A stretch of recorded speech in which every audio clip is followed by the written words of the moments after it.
de nuestra neuróloga amiga María Itatí Hayes con nosotros. ¿Cómo está, Doc? Bienvenida. Hola, muchísimas gracias, Clara, y feliz día a todos estos trabajadores maravillosos de aquí de este canal. Y le tenemos que decir feliz día porque usted forma parte, hace Oh, televisión con no, nosotros me queda también. grande, me queda grande, pero sí compartir y desearles que pasen un día maravilloso porque sí tengo la suerte de conocer este maravilloso equipo de trabajo y cómo realmente trabaja el equipo y es maravilloso verlos para alguien que viene de otro lado. Muchas gracias, Doc. Bueno, el otro día estábamos hablando, ¿no? Fuera del aire, que vi un informe nacional y que me acordé automáticamente de usted con esta situación que está atravesando lamentablemente el país, esta Sí. incertidumbre que hay, qué va a pasar.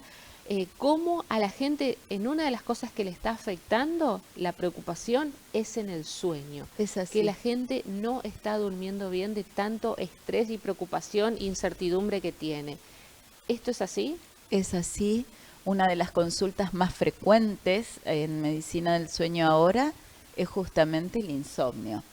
La dificultad para conciliar o para mantener el sueño, en cualquiera de las dos formas y a veces en forma mixta, es decir, ambas cosas.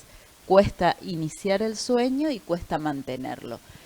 Sí, es una época donde, bueno, las circunstancias sobran Ujú. para, para que existan factores de ansiedad o desencadenantes de esta situación de insomnio. Pero venimos con un arrastre porque ya veníamos con la pandemia que generó toda una situación de mucha ansiedad, de mucha angustia, situaciones de duelo muy frecuentes, el temor al contagio, el temor a la enfermedad, más allá de las secuelas que también deja y ha dejado el COVID en los pacientes que lo han padecido y también durante la enfermedad. Las personas que tenían COVID, muchas tenían un cansancio, una fatiga extrema y durante el periodo de enfermedad se provocaba un desorden de sueño que después costaba acomodarlo y que muchas veces requería medicación. Después de esto, también todo lo inherente a la ansiedad y a lo que se generaba en torno a la enfermedad, también todo lo que se generó con lo que fue el cambio de modalidad, de quedarse Ujú. el trabajo en casa, la escuela en casa, que lo hemos hablado en otro momento, o sea que la gente se podía acostar más tarde, levantarse más tarde y también se desordenó el sueño de todos. Y ahora actualmente veníamos remontando como podíamos, acomodando nuestro sueño, volviendo a las actividades, sin que haya dejado de existir el cuidado y también el temor por la enfermedad, Ujú. porque seguimos teniendo pacientes que se infectan, seguimos teniendo gripes muy intensas, neumonías, así que los cuidados siguen, pero es como que nos hemos aflojado un poquito de Ujú. esa tensión del virus y gracias a Dios con la vacunación y todo han sido un poco más leves los cuadros. Igualmente ha quedado un poco el estrés post-trauma, sobre todo en las personas que han perdido familiares o que han estado internados por la situación del virus, al enterarse que alguien está enfermo o que se puede contagiar o al dar positivo nuevamente, es un temor importante. Y sí, la situación actual del país, la situación económica, mucha gente ha perdido su trabajo, todo lo que es laboral, los chicos también con la parte académica, los estudiantes en los distintos niveles han tenido que tener toda una adaptación y a muchos esto también les genera angustia y ansiedad porque a lo mejor no rinden como estaban esperando o les cuesta un Ujú. poquito más. Bueno, cada uno en su ámbito, en su segmento, está teniendo circunstancias de mucha preocupación y de mucha ansiedad. Y esto no favorece para nada el dormir. A ver, para que entendamos, existen mecanismos neuroquímicos, es decir, sustancias que se activan en nuestro cerebro y que de algún modo, cuando toda esta cascada química está alterada y no cumple su ciclo habitual, su ciclo normal, se altera en alguna parte este ritmo, bien, aparecen situaciones como por ejemplo el insomnio, es decir, todo lo que tiene que ver con la cronobiología del sueño, es decir, el tiempo y el ciclo biológico normal del sueño, que es decir, me duermo cuando es de noche, me despierto cuando es de día, a la hora de dormir me preparo realmente para dormir y me desconecto de todo lo que pasé en el día. Y esto, claro, es lo difícil. Y allí es donde empieza toda una cascada de neurotransmisores, de hormonas, que son sustancias que se liberan en la sangre, que se producen en distintos núcleos del cerebro y que hacen que uno tenga un descanso y un descanso apropiado, un descanso reparador. Cuando esto no ocurre, bueno, empezamos a tener estas situaciones que realmente son muy difíciles de llevar, muy duras, porque generan al otro día mucha fatiga, mucho cansancio, nos obligan a hacernos siestas a lo mejor desmedidas o tomar sueños en horarios que no son inapropiados y eso después nos lleva otra vez a no dormir en el horario, o sea, a retrasar nuestro inicio de sueño, a dormir más tarde.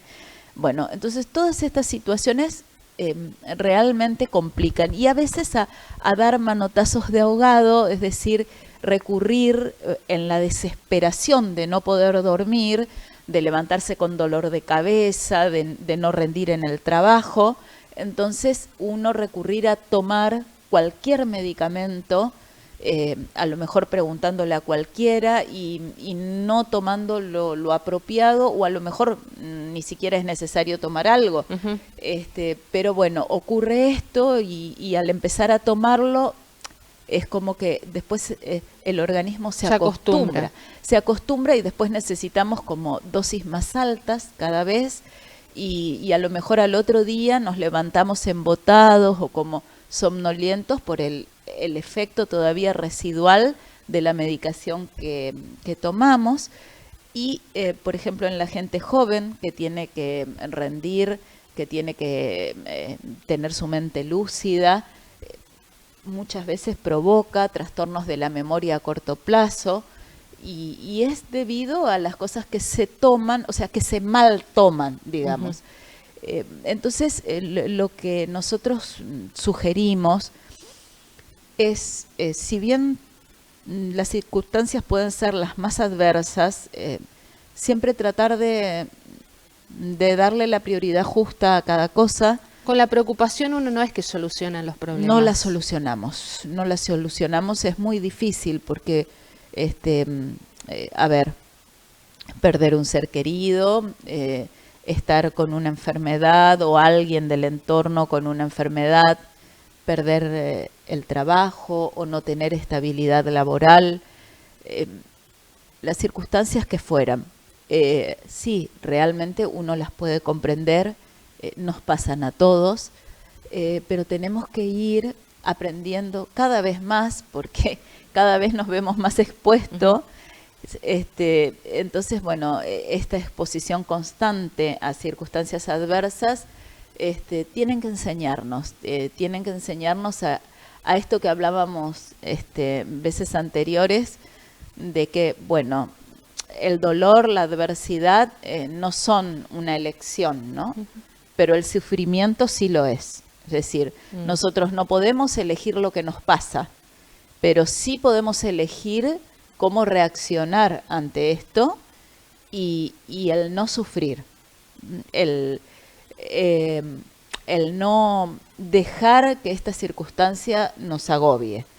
Y eso es lo que tenemos que empezar a trabajar y que si uno no puede, tiene que pedir ayuda y que existen organismos y está nuestro hospital de salud mental y hay lugares de ayuda, que si la persona justo quedó sin trabajo o no tiene una obra social que lo respalde, de todos modos puede pedir ayuda y la va a recibir, y que la terapia es realmente una situación que tiene que ser cada vez más aceptada. Uh-huh. y que cada vez que la persona la prueba se da cuenta de lo beneficioso que es y lo bien que nos hace. ¿Por qué? Porque nos otorga herramientas para poder aprender uh-huh. a manejar nuestras circunstancias y a darle la prioridad justita a cada cosa. Entonces, bueno, el primer consejo es ese: aprender a manejar las circunstancias, pedir ayuda cuando lo necesitamos, acceder a la salud mental, es decir, a los psicólogos, a los psiquiatras, porque son los que nos van a brindar las herramientas a todos para que aprendamos a manejarnos. Y después ordenar ciertas costumbres, ciertos hábitos, que siempre repetimos, es decir, ante una situación de no poder dormir, y si vemos que se prolonga en el tiempo, que pasan más de 30 días y nosotros uh-huh. seguimos con un desorden en el sueño, ahí ya es motivo de consulta. Ir al médico, porque esto lo tiene que manejar un médico. No acudir a pastillas o tomar algo, claro, algo que nos sugieren, por más que nos parezca que nos hace bien, porque el problema es a la larga, uh-huh. ¿no? Puede representar un problema a largo plazo.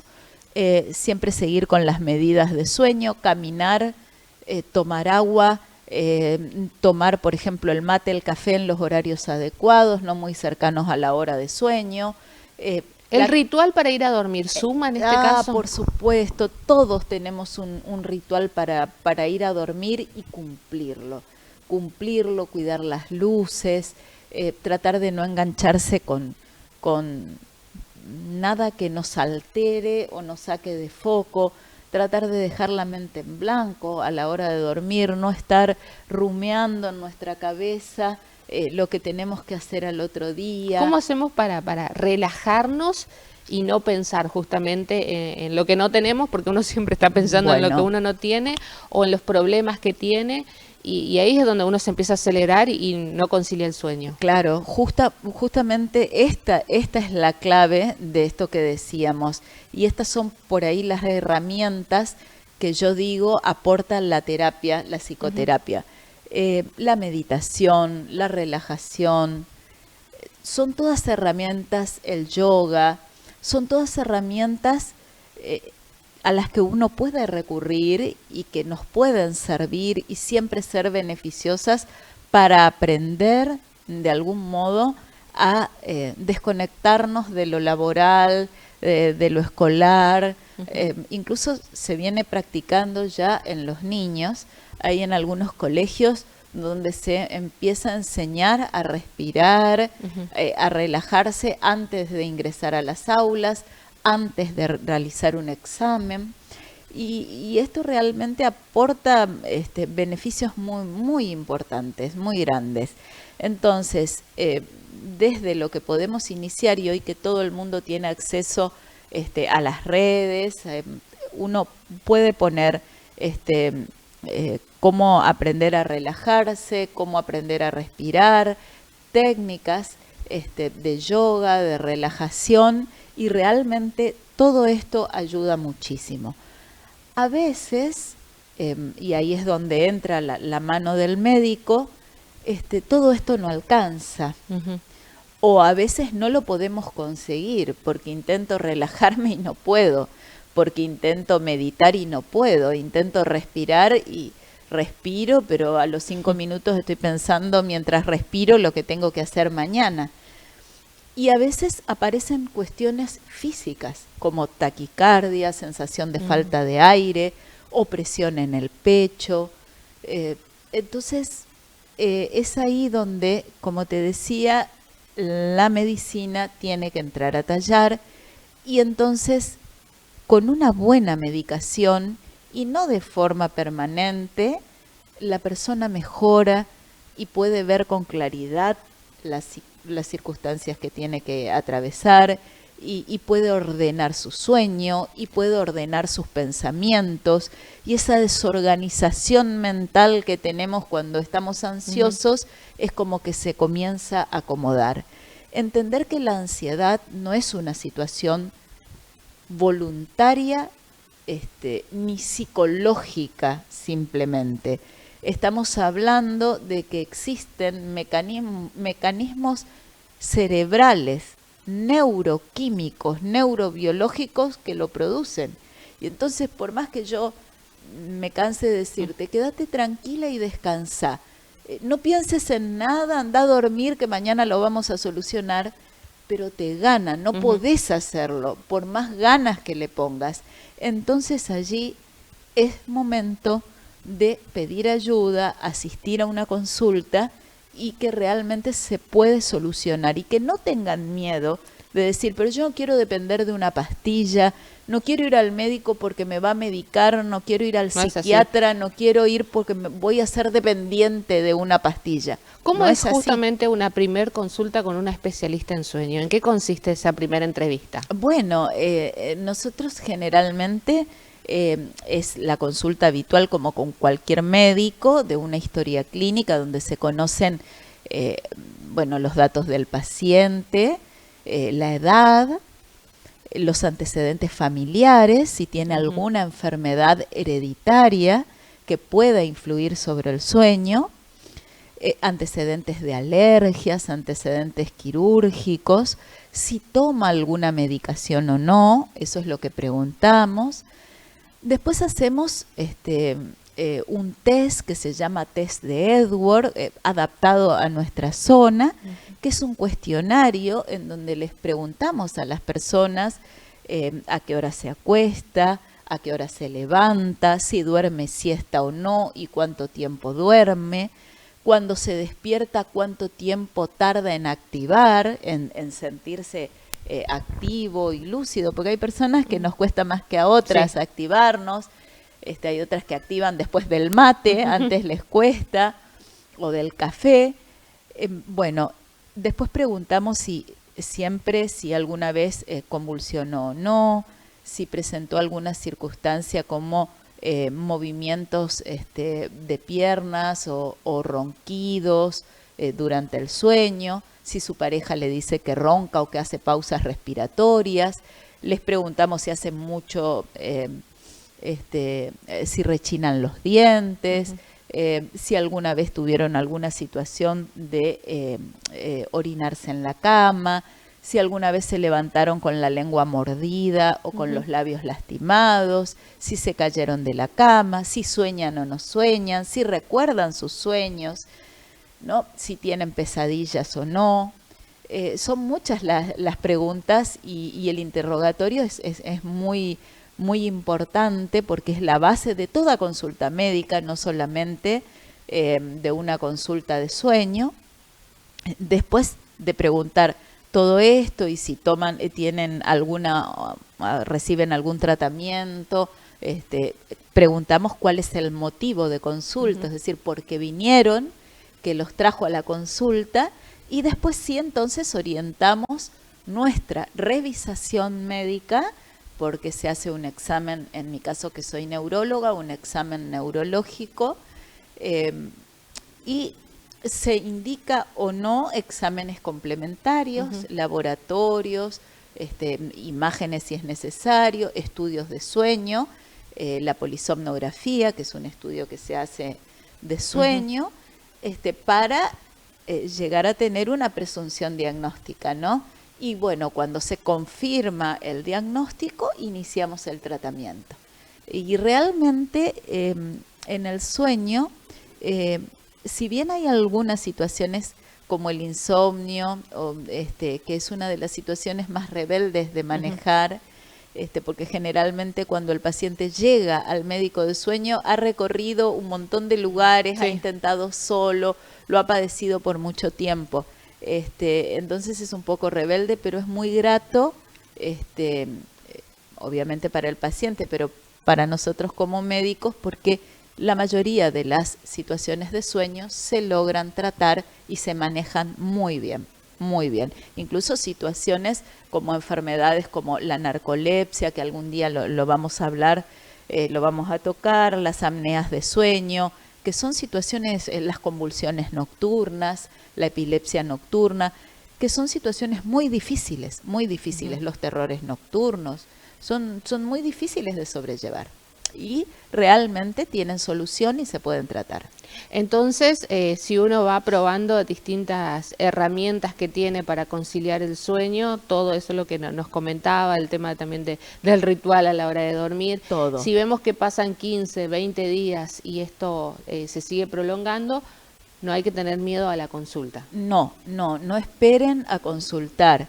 Incluso pueden consultar con su médico de cabecera, que a lo mejor ya soluciona el problema, y que les va a indicar si tienen que hacer psicoterapia o no, si tienen que asistir a medicina del sueño o no, o a un neurólogo, pero no tener miedo con respecto a la ansiedad y al sueño, sobre todo al insomnio, de decir, voy a ir al médico y me van a dar un medicamento, un tranquilizante para dormir, y me voy a hacer dependiente de una droga.